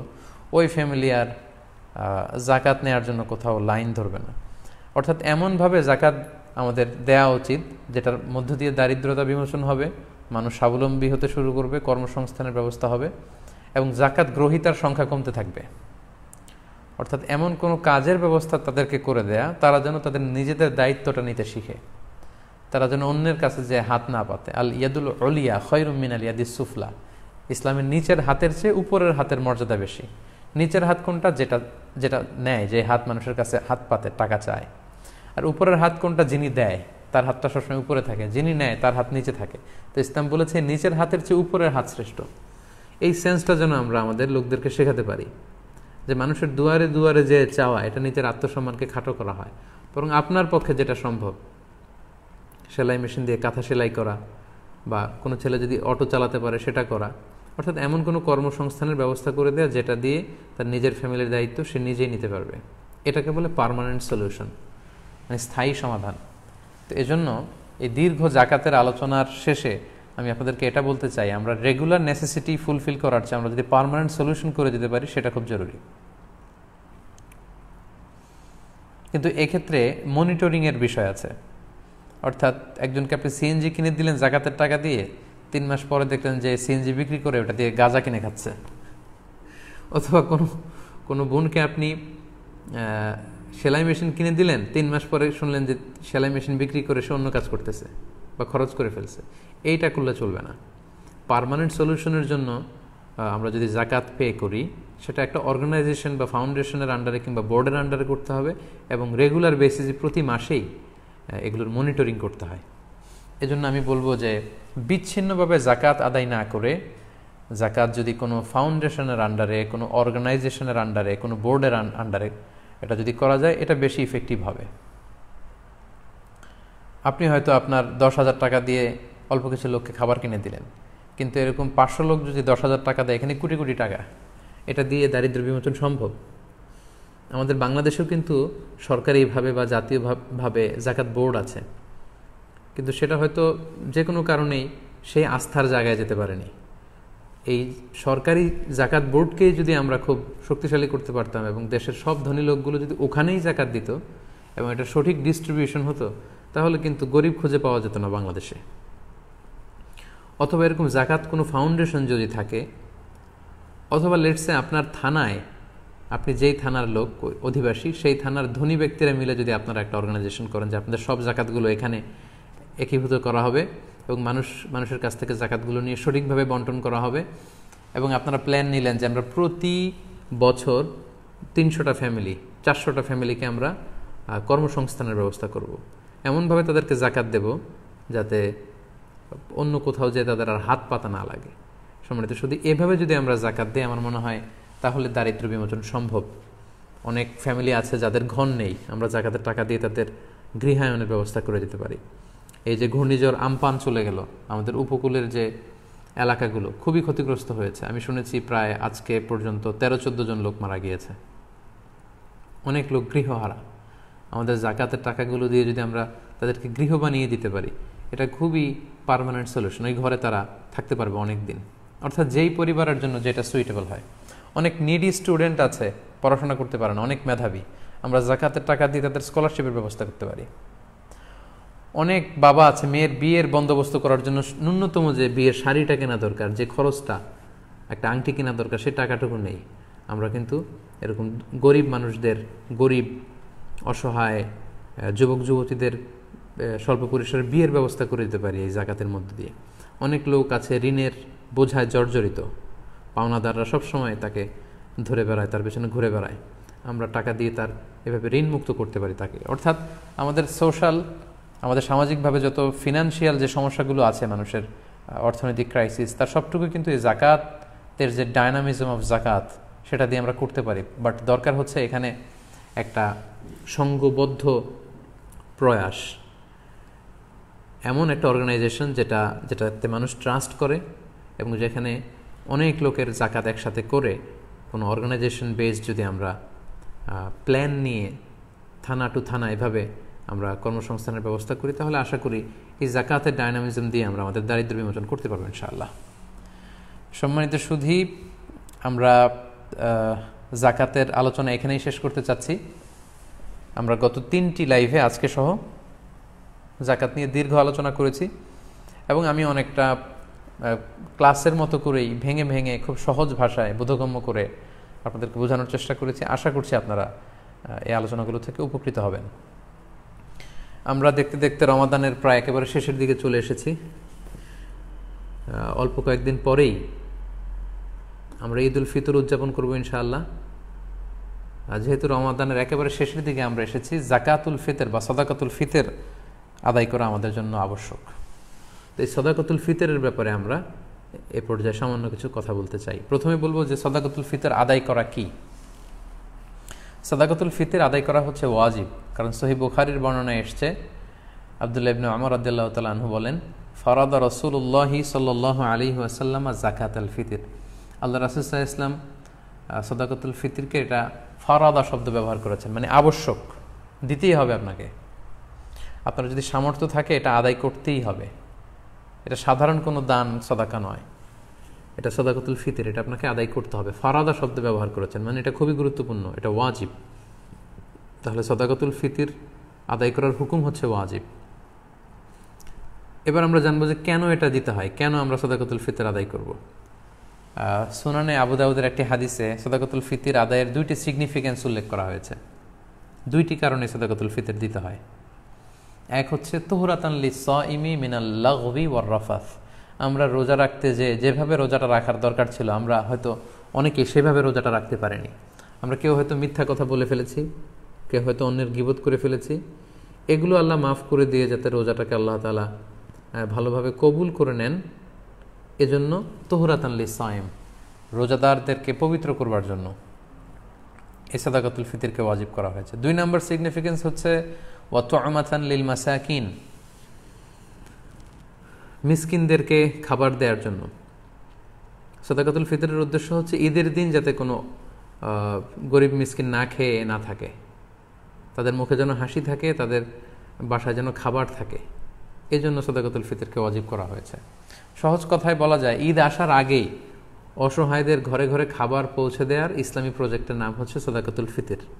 অর্থাৎ ঈদের দিন যাতে মানুষের ঘরে ঘরে তাদের দৌড়াতে না হয়, এজন্য ঈদ আসার আগে যেন তাদের ঘরে আমরা খাবার পৌঁছে দিই, এই প্রজেক্টের নাম হচ্ছে সাদাকাতুল ফিতর। এবং ঈদের দিন এটা হচ্ছে দিয়াফাতুল্লাহ, ঈদের দিন সবাই আল্লাহ তাআলার মেহমান, এজন্য ঈদের দিনে রোজা রাখা হারাম। তো ঈদের দিনে যেদিন আমরা সবাই আল্লাহর মেহমান, আমরা ঘরে পায়েস খাবো, ফিন্নি খাবো, পোলাও খাবো, মাংস খাবো, আর আমাদের অসহায় সুবিধাবঞ্চিত গরিব মানুষগুলো কিছুই খাবে না, এটার নাম ইসলাম নয়। তাই ইসলাম চেয়েছে ঈদ আসার আগে তাদের ঘরে যেন ঈদের আনন্দ পৌঁছে যায়, এবং সেটার নামই হচ্ছে সাদাকাতুল ফিতর। এই সাদাকাতুল ফিতর কার জন্য ওয়াজিব?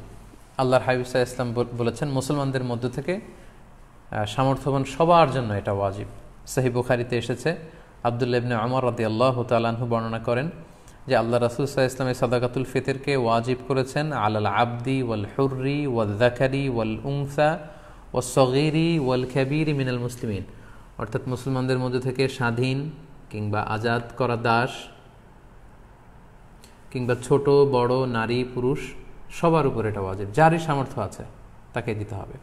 এমন না যে আপনি প্রাপ্তবয়স্ক, আপনি আর আপনার স্ত্রী এই দুইজনের সাদাকাতুল ফিতর আপনি আদায় করলেন, আপনার ছোট ছোট ছেলে মেয়েদের সাদাকাতুল ফিতর আদায় করলেন না, না, এমনটা করা যাবে না। সবার, আপনার ঘরে যদি 6 মাসের ছোট্ট দুধ খায় এরকম বাচ্চাও থাকে, সেই বাচ্চার পক্ষ থেকেও আপনি সাদাকাতুল ফিতর আদায় করে দিবেন। যিনি ঘরের কর্তা ব্যক্তি আছেন আপনি আদায় করবেন, বাবা আদায় করবে, কিংবা বড় ভাই আদায় করে দিবে। অর্থাৎ সবার পক্ষ থেকে এটাকে আদায় করতে হয়। কখন আদায় করবেন? এটা একেবারে রমাদানে একেবারে শেষের দিকে, ঈদের 1-2 দিন আগ থেকে, অর্থাৎ এখন থেকে। বাংলাদেশে গতকাল 27শে রমাদান কদর আমরা কাটিয়েছি।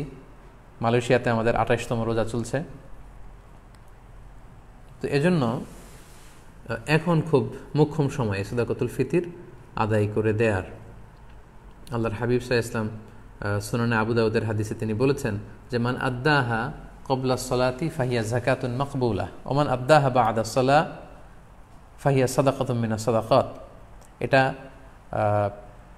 ঈদের নামাজে যাওয়ার আগে যে ব্যক্তি এই সাদাকায়ে ফিতর আদায় করবে সে ফিতরার সওয়াব পাবে, অর্থাৎ সাদাকাতুল ফিতরের যে সওয়াব, পরিপূর্ণ সওয়াব সে ইনশাআল্লাহ পাবে। ওয়া মান আদ্দাহা বা'দা সালাহ, আর ঈদের নামাজের পরে যদি কেউ সাদাকাতুল ফিতর আদায় করে ফাহিয়া সাদাকাতুম মিনাস সাদাকাত, এটা অন্যান্য সাধারণ চ্যারিটি বা দানের মতোই একটি দান হবে। সাদাকাতুল ফিতরের যে সিগনিফিকেন্স বা সাদাকাতুল ফিতরের যে তাৎপর্য বা সওয়াব, এটা কিন্তু তখন সে আর পাবে না। তো এই জন্য সাদাকাতুল ফিতর ঈদ আসার 1-2 দিন আগ থেকে আপনারা দান করা শুরু করতে পারেন, এবং এটা ডেডলাইন হচ্ছে ঈদের সালাত। ঈদের সালাতের পরে কিন্তু আর সাদাকাতুল ফিতর আদায় করা যাবে না। তাহলে সম্মানিত শুধু আমরা জানলাম যে কখন কাদের উপর সাদাকাতুল ফিতর আদায় করা ওয়াজিব হয়। এবারে আমরা জানবো কি দিয়ে সাদাকাতুল ফিতর আদায় করব। হাদিস, সাদাকাতুল ফিতরের সম্পর্কিত যে হাদিসগুলো আছে, এই হাদিসগুলো যদি আমরা পর্যালোচনা করি তাহলে দেখব যে খাবার দিয়ে আদায়ের কথা বলা হয়েছে। সাদাকাতুল ফিতরের হাদিসগুলো যদি আমরা একটু পর্যালোচনা করি দেখব যে 5 ধরনের খাবার দিয়ে আদায় করতে বলা হয়েছে। গম, জব, তারপরে খেজুর, পনির এবং কিশমিশ, এই 5টি খাবার দিয়ে আদায় করতে বলা হয়েছে। আবু সাঈদ আল খুদরি রাদিয়াল্লাহু তাআলা আনহু বর্ণনা করেন, সহিহ মুসলিমের বর্ণনা, যে কুন্না নুখরিজু যাকাতাল ফিতরি সাআন মিন তুআম, আমরা খাবার দিয়ে সাদাকাতুল ফিতর আদায় করতাম। It should be food item. এবং সে খাবারগুলো কি ছিল আমরা বলেছি যে গম, জব, খেজুর, পনির এবং কিশমিশ। কতটুকু পরিমাণ আদায় করতে হবে? 1 সা। 1 সাতে কতটুকু? আমরা কৃষিজ সম্পদের জাকাত বা ফসলের জাকাতের আলোচনা আমরা বলেছি যে 1 সার পরিমাণ কত, এ নিয়ে অনেক মতভেদ আছে। কেউ বলেছেন 2 কেজি 40 গ্রাম, কেউ বলেছেন 2 কেজি 400 গ্রাম, 600 গ্রাম, 3 কেজি, এবং সর্বোচ্চ হানাফি মাযহাবে যেটা সাজেস্ট করা হয় 3 কেজি 300 গ্রাম পর্যন্ত কিন্তু মতামত আছে। তো আমরা এখানে এটাই সাজেস্ট করলাম যে 3 কেজি 300 গ্রাম পরিমাণ খাবার আপনি সাদাকাতুল ফিতর হিসেবে দিয়ে দিবেন। আমাদের বাংলাদেশে যেহেতু প্রধান খাবার হচ্ছে ভাত, মানে চাল, আপনি চাল দিয়ে আদায় করলে এটা ফুড আইটেমের অন্তর্ভুক্ত। সো খুব সুন্দরভাবে আপনার সাদাকাতুল ফিতর আদায় হয়ে যাবে ইনশাআল্লাহুল আজিজ। 1 সা পরিমাণ চাল। সা হিসেব করবেন কিভাবে? 1 সাতে হয় 4 মুদ। আমি আবারও বলছি, 4 মুদে হয় 1 সা। এখন 1 মুদ কত? আপনার 2টা হাত এরকম মোনাজাতের মতো করে, একজন প্রাপ্তবয়স্ক মানুষের প্রমাণ সাইজের 2টি হাত এরকম মোনাজাতের মতো করে, এই হাতে যতটুকু চাল ধরবে, একবারে 2 হাতে চাল নিলে যতটুকু এখানে ধরবে বা আটবে সেটা হচ্ছে 1 মুদ। এরকম 4 বারে যদি আপনি দেন তাহলে হয়ে গেল 1 সা। আপনার নিজ হাত দিয়ে এরকম 4 বারে হিসেব করেও আপনি করতে পারেন, অথবা হানাফি মাযহাবের যে প্রেসক্রাইব করা হয়েছে 3 কেজি 300 গ্রাম, সেই হিসাবেও আপনি 3 কেজি 300 গ্রাম চাল দিলে আদায় হয়ে যাবে ইনশাআল্লাহুল আজিজ। এক্ষেত্রে খুব কমন একটা প্রশ্ন যে খাদ্য না দিয়ে, চাল না দিয়ে, এরকম গম না দিয়ে টাকা দিলে আদায় হবে কিনা। এ ব্যাপারে স্কলার্সদের মধ্যে মতভেদ আছে। হানাফি মাযহাব ছাড়া বাকি 3টা মাযহাবে, শাফিঈ, মালিকি, হাম্বলি, 3 মাযহাবে বলেছে না, যেহেতু সরাসরি হাদিসে খাদ্যের কথা বলা হয়েছে, so it should be food item, খাদ্য দিয়েই হতে হবে। কিন্তু হানাফি মাযহাবে বলা হয়েছে যে না, খাদ্য দিলে তো আদায় হবে, পাশাপাশি এটার মূল্য দিয়ে দিলেও ইনশাআল্লাহ আদায় হয়ে যাবে। এবং শাইখুল ইসলাম ইবনু তাইমিয়া আলাইহি রাহমা উনিও এই মতামতকে গ্রহণ করেছেন যে ফিতরা খাদ্য সামগ্রী দিয়ে আদায় করা উত্তম। তবে এমন যদি হয় পর্যাপ্ত খাদ্য পাওয়া যাচ্ছে না, কিংবা ঈদের নামাজের সময় হয়ে গিয়েছে, এখনও আমি আদায় করিনি, এখন কোথায় আমি গম পাবো, চাল পাবো, কখন মাপবো, কখন দিব, আমি তখন টাকা দিয়ে দিলাম, আদায় হয়ে যাবে। অথবা গরিবদের মাসলাহা, যেহেতু এটা গরিবের হক, এবং গরিবদের মাসলাহা যদি এখানে থাকে যে তাদের যদি টাকা দিলেই বেশি উপকার হয়, তখন টাকা দেয়াটাই উত্তম হবে এবং দিলে আদায় হয়ে যাবে ইনশাআল্লাহ। কারণ আমরা সবাই যদি চাল দিতে শুরু করি বা গম দিতে শুরু করি, এত চাল এত গম, যেহেতু এটা ঈদের দিনের আনন্দের জন্য, ঈদের দিন কি এত চাল এত গম ওনারা খাবেন? ঈদের দিন হয়তো অনেক গরিব মানুষ বা অনেক মিসকিন ফকির তারা একটু পায়েস খেতে চাইবে, একটু পোলাও খেতে চাইবে। সবাই যদি চাল দেয়, এই চাল আবার ওনারা বিক্রি করবে পায়েস কেনার জন্য, ওই চাল বিক্রি করে ওটা টাকা দিয়ে পায়েস, সেমাই এগুলো কিনে নিয়ে আসবে। তো ঘুরে ফিরে একই কথা হলো। তো এই জন্য আপনি টাকা দিয়েও যদি দেন আদায় হবে, এবং যদি গরিবের মাসলাহাত থাকে সেটা আউলা। আমরা অনেক জায়গায় শুনেছি, বিশেষ করে সৌদি আরবের কথা শুনেছি, জাকাতুল ফিতরের বস্তা আছে, আটার বস্তা, এগুলো রেখে আসা হয়, গরিবরা এগুলো নিয়ে আবার দোকানে বিক্রি করে, কয়েক হাত বদল হয়ে দোকানদাররা সেখানে লাভবান হয়, গরিবরা লাভবান হচ্ছে না। আমি বাংলা ট্রিবিউনের গত বছর বা তার আগের বছর একটা নিউজে পড়েছি যে রোহিঙ্গাদেরকে যে খাবার দাবার দেওয়া হয়েছিল, এটা স্থানীয় বাজারে অনেক কম দামে তারা বিক্রি করে টাকা নিয়েছে। তো এই জন্য যেহেতু ফকির মিসকিনদের, অসহায় বা সুবিধাবঞ্চিত মানুষদের এখানে মাসলাহার প্রশ্ন আছে, তাদের যদি টাকা দিলে বেশি উপকার হয় তাহলে টাকা দিয়েও আদায় করা যাবে ইনশাআল্লাহ বিইذনিল্লাহ। এবছর আমরা দেখেছি যে 2002 সালে ইসলামিক ফাউন্ডেশন থেকে ঘোষণা দেওয়া হয়েছে যে সাদাকাতুল ফিতরের সর্বনিম্ন সংখ্যা তারা নির্ধারণ করেছে, ওনারা করেছেন যে 70 টাকা, আর সর্বোচ্চ করেছেন 2200 টাকা। এই ঘোষণা দেওয়ার পর থেকে সবাই 70 টাকা করে আদায় করতে শুরু করেছে। আমাদের দেশে কিন্তু প্রতি বছর এমনটাই হয়, সর্বনিম্ন যেটা থাকে সেটাই সবাই আদায় করে। তো তাহলে সর্বোচ্চ 2200 টাকা দিয়ে সাদাকাতুল ফিতর আদায় করবে কে? এখানে তো হাদিসে অনেকগুলো খাবারের কথা বলা হয়েছে, গম, জব, খেজুর, পনির, কিশমিশ। তো কিশমিশের দাম দিয়ে আদায় করবে কে? সবাই 70 টাকা দরে যদি আদায় করেন তাহলে কিন্তু এটা পরিপূর্ণ আদায় হচ্ছে না। 70 টাকা হচ্ছে সর্বনিম্ন। যার তেমন কোনো সামর্থ্য নেই কিন্তু তিনি সাদাকাতুল ফিতর আদায় করতে চাচ্ছেন বা করছেন, তিনি 70 টাকা দিলে হয়ে যাবে। কিন্তু যার আপনার সামর্থ্য আছে তিনি এক একটা সাদাকাতুল ফিতর সামর্থ্য অনুযায়ী, কেউ 200, কেউ 500, এবং যাদেরকে আল্লাহ তাআলা অনেক বিত্তবান বানিয়েছেন, বিত্তশালী বানিয়েছেন, তাদের কমসে কম 2000 টাকা দিয়ে, 2200 টাকা দিয়ে আদায় করতে হবে। তা না হলে কিন্তু পরিপূর্ণভাবে সাদাকাতুল ফিতর আদায় হবে না। সম্মানিত শুধু সাদাকাতুল ফিতরের বিষয়টা আপনারা সবাই বুঝতে পেরেছেন বলে আমি আশা করি।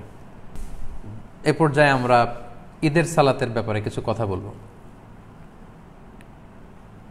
যেহেতু করোনা পরিস্থিতির কারণে গোটা বিশ্বে এখন লকডাউন চলছে, একটা ক্রাইসিস মোমেন্ট, গোটা বিশ্ববাসী এখন খুব আতঙ্কিত, গোটা বিশ্ববাসী খুব বিপদের মধ্যে আছে।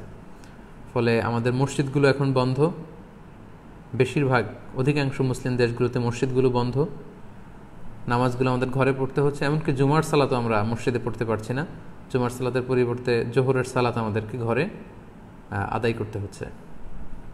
এই পরিস্থিতিতে আর 2 দিন পরে আমরা ঈদ উল ফিতর উদযাপন করতে যাচ্ছি। এখন যেহেতু আমরা মসজিদে যেতে পারবো না, আমরা কিভাবে ঈদ উল ফিতর এর সালাত আদায় করব? আমরা কি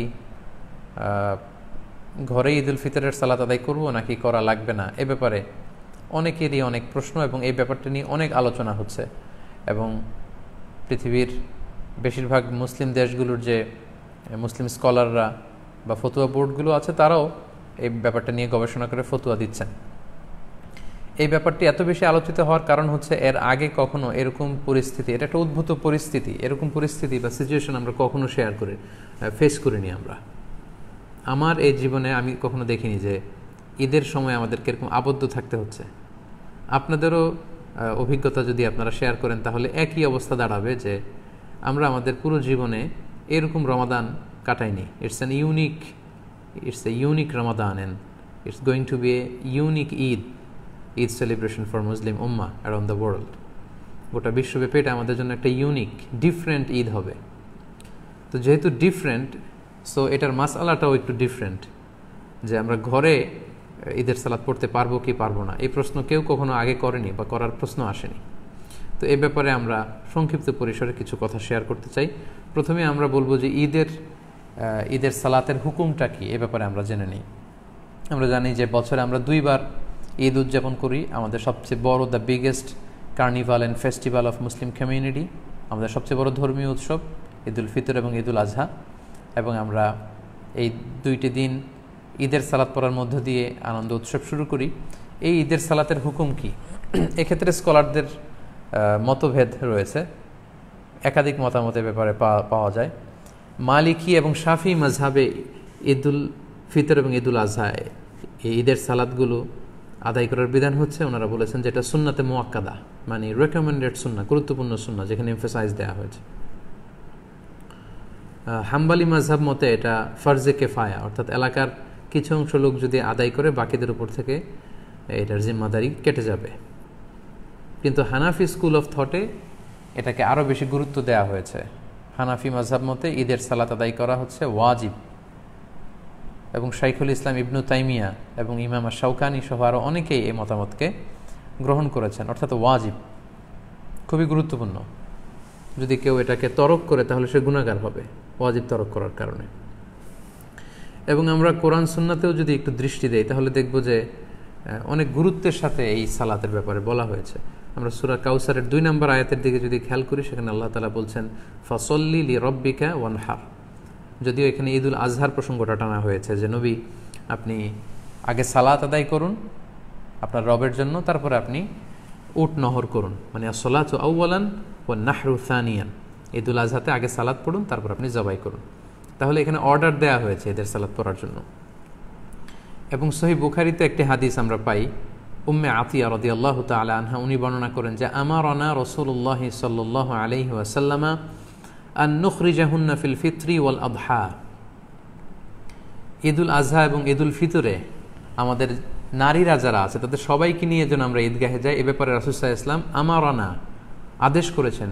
ইট ওয়াজ অ্যান অর্ডার, রাসূল সাল্লাল্লাহু আলাইহি ওয়াসাল্লাম আদেশ করেছেন স্পেশালি। আল্লাহ তাআলা যেমনি সূরাতুল কাউসারে আদেশ করেছেন ফাসল্লি লিরাব্বিকা ওয়ানহার।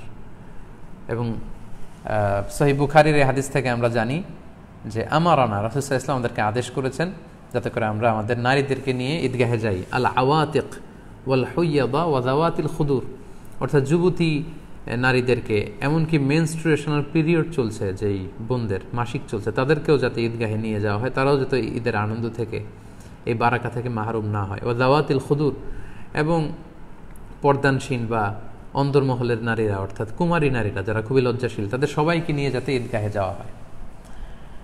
فأما الحيض فيعتزلن الصلاة ويشهدن الخير ودعوة المسلمين। এখন যাদের পিরিয়ড চলছে আল্লাহ রাসূল সাল্লাল্লাহু আলাইহি ওয়াসাল্লাম তাদেরকেও নিয়ে যেতে বলেছেন। এখন তারা তো পিরিয়ড চলাকালীন সময়ে তো নামাজ পড়া যায় না, কোরআন ধরা যায় না, তাওয়াফ করা যায় না, অনেক কিছু করা যায় না, তো তারা কেন যাবে? তো তিনি বললেন যে তারা যাবে, তারা যেন এই কল্যাণের সাথে শরীক হতে পারে, ঈদের আনন্দ যাতে সবাই মিলেমিশে একাকার হতে পারে, ভাগাভাগি করে নিতে পারে। ইয়াতাজিলনাল মুসাল্লা, তারা ঈদগাহে ঢুকবে না, ঈদগাহের বাইরে তারা অবস্থান করবে এবং তারা মুসলমানদের দোয়ায় শরীক হবে, এই বরকতে তারা শরীক হবে।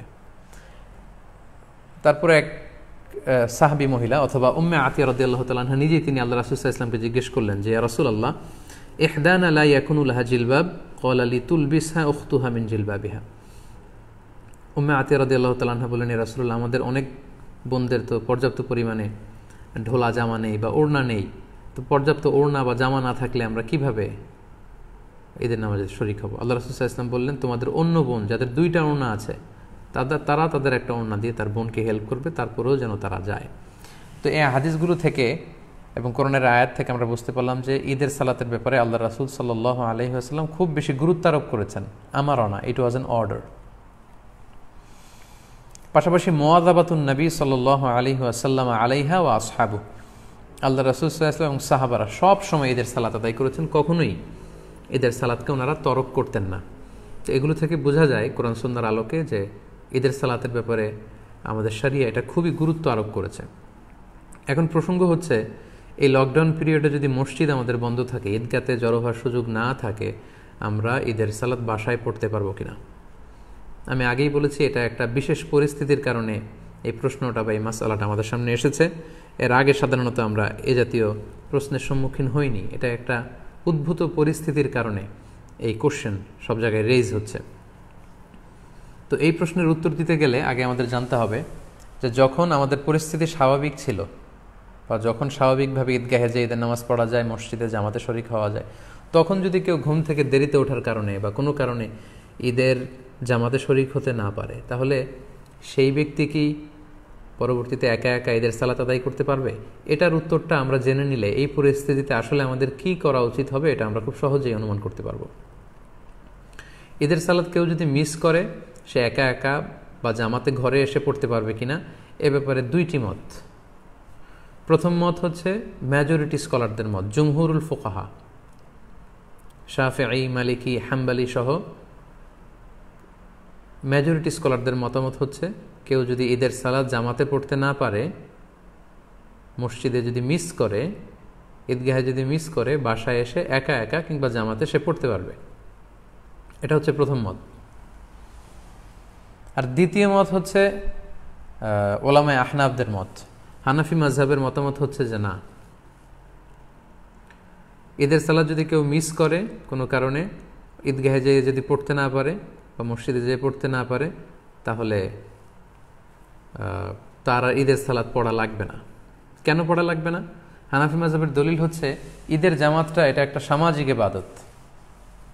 জুমার সালাতের ক্ষেত্রে যে সমস্ত শর্ত, ঈদের সালাতের ক্ষেত্রেও একই শর্ত। তাই এটা সামাজিকভাবে পড়তে হয়। তাই জুমার সালাত যদি কেউ মিস করে, সে যেমনি ঘরে একা একা জুমা পড়তে পারে না, তাকে আলাদাভাবে 4 রাকাত জোহর পড়ে নিতে হয়, তেমনি ঈদের সালাত কেউ মিস করলে সে বাসায় এসে আর ঈদের সালাত পড়তে পারবে না বা পড়ার প্রয়োজন নেই। এটা হচ্ছে হানাফিদের যুক্তি, ওলামায়ে আহনাফদের যুক্তি। তাদের মতে এটা একটা সামাজিক ইবাদত এবং এটা সামাজিকভাবে বড় সড় পরিসরেই করতে হয়। পাশাপাশি এটার জন্য ইজনে আম শর্ত, অর্থাৎ সবার এন্ট্রি, যে কেউ চাইলে এখানে এসে অংশগ্রহণ করতে পারবে, অর্থাৎ সর্বসাধারণের প্রবেশাধিকার, এটার প্রয়োজন। তো ঘরে এসে পড়লে সে সামাজিকতাও থাকে না আর ইজনে আমের বিষয়টাও থাকে না। তাই ঈদের সালাত কেউ মিস করলে তার আর ঈদের সালাত ঘরে এসে পড়ার দরকার নেই। সে চাইলে চাশতের নামাজ 2 রাকাত কিংবা 4 রাকাত নামাজ সে পড়ে নিতে পারে। এটা হচ্ছে হানাফি স্কুল অফ থটের অভিমত। আর মেজরিটি স্কলারদের, জমহুরুল ফুকাহা, তাদের মতামত যদি আমরা দেখি, ওনারা বলেছেন না, যদি কেউ মিস করে তাহলে ঘরে এসে সে একাকী পড়তে পারবে। এবং তারা যে মতামত দিয়েছেন যে একাকী পড়তে পারবে, এটার ব্যাপারে একটা স্ট্রং এবং ভ্যালিড দলিল আছে। সেটা হচ্ছে সহিহ বুখারীতে একটি হাদিস এসেছে, তালিক হিসেবে উনি এনেছেন কিতাবু সলাতুল ঈদাইনের অধ্যায়ের মধ্যে। ইমাম বুখারী এটা তালিক হিসেবে এনেছেন। পাশাপাশি মুসান্নাফ ইবনে আবি শাইবাতেও এই হাদিসটি এসেছে। প্রসঙ্গটা হচ্ছে আনাস রাদিয়াল্লাহু তাআলা আনহুর প্রসঙ্গ। উনি ওনার শেষ জীবনে বসরাতে থাকতেন, ইরাকের বসরা শহরে থাকতেন। একদিন কোনো কারণে উনি এবং ওনার ফ্যামিলি মেম্বার ঈদের জামাত ওনারা মিস করেছেন। মিস করাতে উনি বাসায় এসে সবাইকে নিয়ে ঈদের জামাত আদায় করেছেন বাসায়, এবং হাদিসটি সহিহ বুখারীতে এসেছে। আমি হাদিসটা আপনাদেরকে পড়ে শোনাচ্ছি। عن أنس رضي الله عنه أنه كان إذا فاتته صلاة العيد مع الإمام, কোনো এক সময় আনাস রাদিয়াল্লাহু তাআলা আনহুর যখন ইমামের সাথে ঈদগাহে ঈদের সালাত তিনি মিস করলেন, ফাউত হয়ে গেল, জামা আহলাহু ওয়া মাওয়ালিহি, তিনি বাড়িতে এসে ওনার ফ্যামিলি মেম্বার্সদের সবাইকে এবং ওনার আজাদকৃত যত দাস দাসী আছে সবাইকে একত্রিত করলেন। সুম্মা কামা আব্দুল্লাহ ইবনু আবি উতবাতা মাওলাহু ফায়ুসাল্লি বিহিম রাকাতাইন, তারপর ওনার আজাদকৃত দাস আব্দুল্লাহ ইবনে আবি উতবা ওনাকে বললেন যে তুমি আমাদেরকে নিয়ে ঈদের সালাতের ইমামতি করো। আব্দুল্লাহ ইবনে উতবা আনাস রাদিয়াল্লাহু তাআলা আনহুর অনুমতিক্রমে সবাইকে নিয়ে 2 রাকাত ঈদের সালাত ঘরে আদায় করলেন বাসায়। ইউকাব্বিরু ফীহিমা, এবং প্রতিটি রাকাতেই তিনি অতিরিক্ত তাকবীরগুলো দিয়েছেন। এই হাদিসটা সহিহ। তো এই হাদিসের আলোকে মেজরিটি স্কলাররা, জুমহুরুল ফুকাহারা বলেছেন, যেহেতু আনাস রাদিয়াল্লাহু তাআলা আনহুর ঈদের সালাত মিস হয়েছিল, উনি ঘরে এসে জামাতে সবাইকে নিয়ে আদায় করেছেন। এই সহিহ হাদিসের আলোকে বোঝা যায় কখনো যদি কারো ঈদের সালাত মিস হয়ে যায় ঈদগাতে বা মসজিদে, তাহলে সে ব্যক্তিও ঘরে এসে একাকী কিংবা জামাতের সাথে ঈদের সালাত আদায় করতে পারবে। এটার ভ্যালিডিটি আছে, কেননা আল্লাহ রাসূল সাল্লাল্লাহু আলাইহি ওয়াসাল্লামের খুব কাছের একজন সাহাবা এমনটি আমল করেছেন। আনাস রাদিয়াল্লাহু তাআলা আনহু, যাকে বলা হয় খাদিমুর রাসূলিল্লাহ, আল্লাহ রাসূল সাল্লাল্লাহু আলাইহি ওয়াসাল্লামের খাদেম, 10 বছর তিনি আল্লাহ রাসূল সাল্লাল্লাহু আলাইহি ওয়াসাল্লামের খেদমত করেছেন। আল্লাহ রাসূল সাল্লাল্লাহু আলাইহি ওয়াসাল্লামের চিন্তা, চেতনা, অ্যাটিটিউড সম্পর্কে তিনি খুব ভালো জানতেন, এবং সেগুলোর আলোকে তিনি সিদ্ধান্ত নিয়েছেন যে মসজিদে মিস হলে এটা ঘরে পড়া যায়। এই দলিলের আলোকে মেজরিটি স্কলাররা বলেছেন পড়া যাবে। তো এখন এই লকডাউন পিরিয়ডে যেহেতু আমাদের মসজিদ বন্ধ, আমাদের অবস্থাটা অনেকটা এমনই যে আমরা ঈদগাহে যে জামাত পড়তে পারছি না। অনেকটা আনাস রাদিয়াল্লাহু তাআলা আনহুর এই ঘটনার সাথে কেয়াস করেই এখন আমাদেরকে সলিউশন খুঁজে নিতে হবে। তাহলে সলিউশনের ক্ষেত্রে 2টা দিক আমাদের দাঁড়ালো। হানাফি স্কুল অফ থট অনুযায়ী এটা একটা সামাজিক ইবাদত, এটাকে সামাজিকভাবে বড় সড় পরিসরে ঈদগাহে আদায় করতে হয় এবং এটাতে ইজনে আম থাকতে হয়, সর্বসাধারণের প্রবেশাধিকার লাগে। এগুলো যদি না পাওয়া যায় তাহলে ঈদের সালাতের যে গুরুত্ব সেটা থাকে না, ফলে তার বাড়িতে এসে আর পড়ার দরকার নেই, 2 রাকাত 4 রাকাত নামাজ পড়ে নিলে হবে, নফল নামাজ। আর অন্যদিকে জুমহুরুল ফুকাহা, মেজরিটি স্কলারদের মতামত হচ্ছে যে না, কেউ মিস করলে বাসায় এসেও পড়তে পারবে, কেননা আনাস রাদিয়াল্লাহু তাআলা আনহু শুধু একাই পড়েননি, মুনফারিদান না, তিনি জামাতের সাথে সবাইকে নিয়ে পড়েছেন। এখন আমরা কি করব? আমরা কি ঈদের সালাত তরক করব নাকি 2 রাকাত আমরা সালাত আদায় করব? সম্মানিত শুধু এই দীর্ঘ সময়ের বিশ্লেষণ শেষে আপনাদের কাছে আমি আমার ব্যক্তিগত অভিমতটুকু পেশ করতে চাই যে বর্তমানে যেহেতু এটা একটা কন্টেম্পোরারি মাসআলা এবং আরব বিশ্বসহ পৃথিবীর বেশিরভাগ মুসলিম দেশের যে ফতুয়া বোর্ড, ওনাদের মতামত হচ্ছে যে আপনারা যেহেতু বাইরে যে ঈদের সালাত পড়ার সুযোগ নেই, আপনারা ঘরে ঈদের সালাত আদায় করুন। যেহেতু আনাস রাদিয়াল্লাহু তাআলা আনহু এমনটি করেছেন এবং সেটার আলোকেই আমরা এই সিদ্ধান্তে উপনীত হতে পারি যে আমরা চাইলে আমাদের ঘরে ঈদের সালাত একা একাও আদায় করতে পারবো, জামাতের সাথেও আদায় করতে পারবো। আমরা জানি যে ঈদের সালাত ঈদের দিনের আনন্দকে অনেক গুণ বাড়িয়ে দেয়। আমরা যদি ঈদের সালাত আদায় না করে এমনি নফল নামাজ বা চাশতের নামাজ 2-4 রাকাত পড়ি, ঈদের আনন্দ কিন্তু আমরা পাবো না। আমরা জানি যে ঈদের সালাতে অতিরিক্ত তাকবীর দিতে হয়, যেটা অন্য কোনো নামাজে নেই। ফলে এটা ঈদের জন্য একটা বড় আনন্দের কারণ এবং এটা অনেক বড় একটা শেয়ার। যেহেতু সহিহ হাদিস এখানে পাওয়া যাচ্ছে এবং মেজরিটি স্কলারদের মতামত পাওয়া যাচ্ছে, সেটার আলোকে আমরা চাইলে কিন্তু ঈদের সালাত আদায় করতে পারি। কারণ হানাফি মাযহাবে কিন্তু এমন বলা হয়নি যে আপনি যদি ঈদের সালাত আদায় করেন ঘরে এসে আপনার গুনাহ হবে, বরং হানাফি মাযহাবে এটাও সাজেস্ট করা হয়েছে যে ঈদের সালাত পড়া লাগবে না, বরং 2 রাকাত চাশতের নামাজ অথবা 4 রাকাত নফল নামাজ পড়ুন। তো সেক্ষেত্রে আপনি ঈদের সালাতে আদায় করেন, যেহেতু সহিহ হাদিসে সাহাবীর আমল দ্বারা এটা প্রমাণিত, মেজরিটি স্কলাররা বলেছেন। তো হানাফি মাযহাব অনুযায়ী আপনার ঈদের সালাত যদি আদায় নাও হয়, এটা তো একটা নফল নামাজ হিসেবে আল্লাহর কাছে কবুল হবে ইনশাআল্লাহ। তাই এই মতামতগুলোর আলোকে আমার হাম্বল সাজেশন হচ্ছে আপনারা ঘরে একাকী কিংবা জামাতে ঈদের সালাত আদায় করুন। যদি সুযোগ হয় বাসার ছাদে 4-5 জন মিলে, খুব বড় পরিসরে না হলেও 4-5 জন মিলে চাইলে আপনারা জামাতে আদায় করতে পারেন।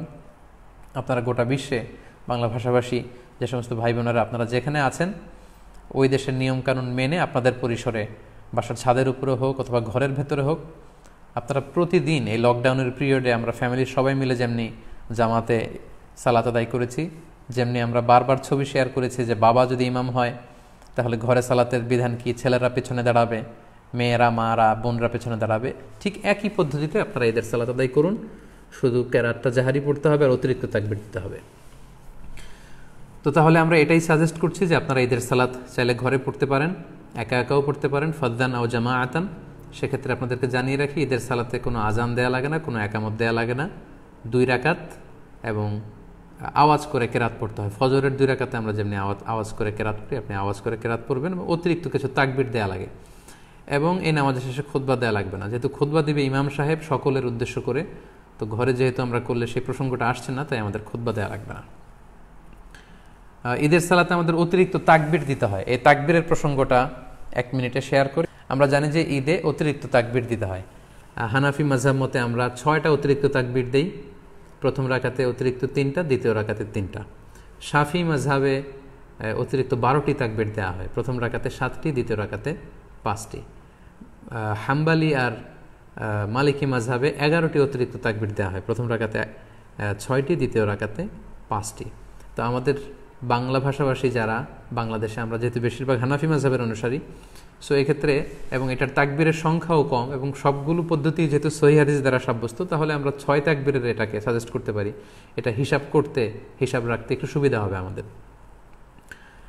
ঈদের সালাতের পদ্ধতি আমি আগেই বলেছি 2 রাকাত। আপনি যদি 6 তাকবীরের সাথে আদায় করেন, আমরা যারা করি 6 তাকবীরের সাথে, সেটার পদ্ধতিটা হবে এমন: তাকবীরে তাহরিমে আল্লাহু আকবার বলে আপনি সানা পড়বেন। সানা পড়ে কেরাত পড়ার আগে আপনি অতিরিক্ত 3টা তাকবীর দিবেন, আল্লাহু আকবার, আল্লাহু আকবার, আল্লাহু আকবার। 3টা তাকবীর দেওয়ার পরে আপনি সূরা ফাতিহা পড়বেন, অন্য একটি সূরা পড়বেন, তারপর রুকু করবেন, সিজদা করে দ্বিতীয় রাকাতের জন্য দাঁড়িয়ে আপনি কেরাত পড়ে ফেলবেন আগে, অর্থাৎ সূরা ফাতিহা এবং অন্য একটি সূরা পড়ে ফেলবেন। রুকুতে যাওয়ার আগে আপনি অতিরিক্ত 3টি তাকবীর দিবেন, আল্লাহু আকবার, আল্লাহু আকবার, আল্লাহু আকবার, এবং চতুর্থ তাকবীর দিয়ে আপনি রুকুতে যাবেন। এভাবে 6টি অতিরিক্ত তাকবীর দেওয়ার মধ্য দিয়ে কিন্তু আমরা খুব সহজেই আমাদের বাসায় ঈদের সালাত আদায় করতে পারবো এবং ঈদের সালাত আদায় শেষে আমাদের খুতবা দেওয়ার কোনো প্রয়োজন নেই। সম্মানিত শুধু আশা করছি এই লকডাউন পিরিয়ডে কীভাবে আমরা ঈদের সালাত আদায় করব এ ব্যাপারে সম্যক একটি ধারণা আপনারা পেয়েছেন। আমি আবারও সবাইকে ধন্যবাদ জানাই। গত 2-1 দিন ধরে উপকূলীয় এলাকাগুলোতে ঘূর্ণিঝড় আমপানের কারণে আমাদের অনেক দিনী ভাই বোনেরা বিপদগ্রস্ত। আমরা তাদের জন্য দোয়া করি আল্লাহ তাআলা তাদেরকে বিপদ থেকে হেফাজত করুক। করোনা ভাইরাসের কারণে গোটা বিশ্বব্যাপী আমরা যে বিপদে আছি এই বিপদ থেকে আল্লাহ তাআলা উদ্ধার করুক। আমরা দেখতে দেখতে রমাদানের একেবারে শেষ পর্যায়ে চলে এসেছি, আর 1-2 দিন পরেই আমরা ঈদ পালন করব। আমাদের ঈদুল ফিতর উদযাপন যেন আনন্দময় হয়, সুখময় হয়, আমরা এই কামনা আল্লাহ তাআলার কাছে করছি। আমাদের এই রমাদানের সিয়াম, আমরা যে রোজা রেখেছি রোজাগুলো আল্লাহ কবুল করে নিক। আমাদের কিয়ামুল লাইলগুলো আল্লাহ তাআলা কবুল করে নিক। আমাদের রাত্রি জাগরণ ইবাদতগুলো আল্লাহ কবুল করুক। আমাদের তেলাওয়াতগুলোকে আল্লাহ কবুল করুক। আমাদের সাদাকাতুল ফিতর এবং অনলাইন বেসিস আমরা যত দিনই কাজগুলো করেছি একমাত্র শুধুমাত্র আল্লাহর সন্তুষ্টি অর্জনের জন্য, আল্লাহ তাআলা এগুলোকে কবুল আর মঞ্জুর করে নিক। আপনারা সবাই ভালো থাকেন, সুস্থ থাকেন, সুন্দর থাকেন। আপনাদের সবাইকে পবিত্র ঈদুল ফিতরের অগ্রিম ঈদ শুভেচ্ছা জানিয়ে ঈদ মুবারক। তাকাব্বালাল্লাহু মিন্না ওয়া মিনকুম আজমাইন। আসসালামু আলাইকুম ওয়া রাহমাতুল্লাহি ওয়া বারাকাতুহু।